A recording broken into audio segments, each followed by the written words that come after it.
Birleşken Devletler Teşkilatı Kişilik Hukuk Ali Komissarlığı Şarkı Türkistan'ın kişilik hukuk ahvali to'g'risidagi uzunga so'zilgan dokladini e'lon qildi.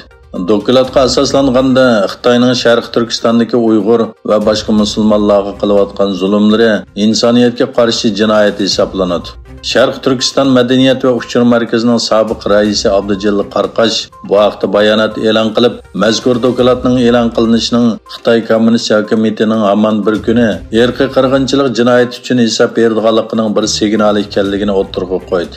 Abdujalil apandi bu dokladda Xitoyning Uyg'urlarga qilayotgan zulmlarining rasmiy shaklda o'tirg'a qo'yilganligini aytdi hamda erkiy qirg'inchilikni to'xtatish uchun dunyoviy harakat qo'llanadigan payt kelganligini ta'kidladi.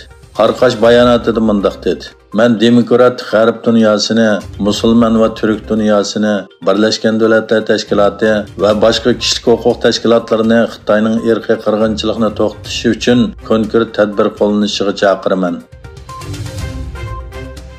7-iyul partiya rahbarligidan istifa bergan Johnsonning o'rnini elish uchun kurash qilgan Tashqi ishlar ministri Liz Truss bilan sobiq moliya ministri Rishi Sunak o'rtasidagi saylam raqobatida Truss partiya a'zolarining ko'p qismining qo'llashiga erishdi.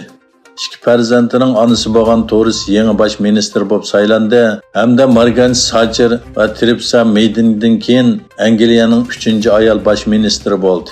Liz Truss saylam raqobati jarayonida agar hokimiyat beshiga chiqsa, Xitoyning Uyg'urlarga qartilgan erkiy qirg'inchiligini e'tirof qiladiganligini aytgan edi. Garchi Angliya parlamenti ilgari Uyg'ur qirg'inchiligini e'tirof qilgan bo'lsa-mu, ammo Angliya hukumatı pasif holatda turib, xalqaro sudning bu masalani qaror qilish kerakligini o'tirg'a qo'ygan edi.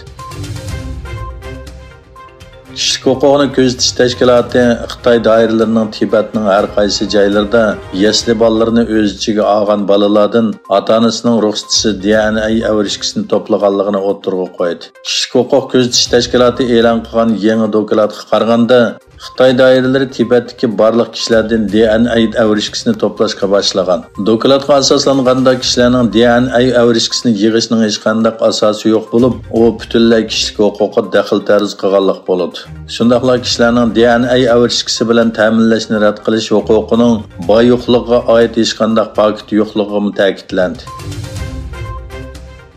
Xitoyning Sichuan o'lkasida yuz bergan 6,6 bal yer tavrashda o'lganlar soni oshmoqda. Ma'lum bo'lishicha, Xitoy yer tavrash markazi 6,8 deb e'lon qilgan yer tavrashda 46 odam hayotidan ayrilgan, 50 odam yaralangan. Tavrash markazi 16 kilometr deb xotirlangan. Yer tavrash bu o'lkaning nurg'un shaharlarida his qilingan. Ba'zi binolar va yo'llar vayron bo'lgan. Ukraina bosh ministri Denis Shmygal Bruselda o'tkazilgan Yevropa-Ukraina kengashi yig'inidan keyin Yevropa ittifoqining tashqi munosabat va bexatarlik siyosati yuqori darajalik vakili Josep Borrell bilan birlashma axborot e'lon qildi. Shmygal Ukraina 30 milliard kub metr tabiiy gaz zapasining bir qismini Yevropa ittifoqi davlatlariga avatadi dedi. Rossiya Tashqi ishlar ministrligining xabar qilishicha, Amerika savdo ministri Gina Raimondo, Hollywood artistlari Shinpin va Benjamin Edward Mera Shetildir qatorliq 25 Amerika fuqarosiga jazo yurgizilgan. Eng yangi uchurlardan ma'lum bo'lishicha, Qozog'iston 2022-yili 1-oydan 7-oygacha Yevropaga 371 million 800 ming dollarlik ko'mir eksport qilgan. Qozog'iston bu mezgilda oldingi mezgilga selishtirganda bu sohada rekord yaratgan bo'lib, Yevropa davlatlariga jami 6 million 400 ming tonna ko'mir eksport qilgan.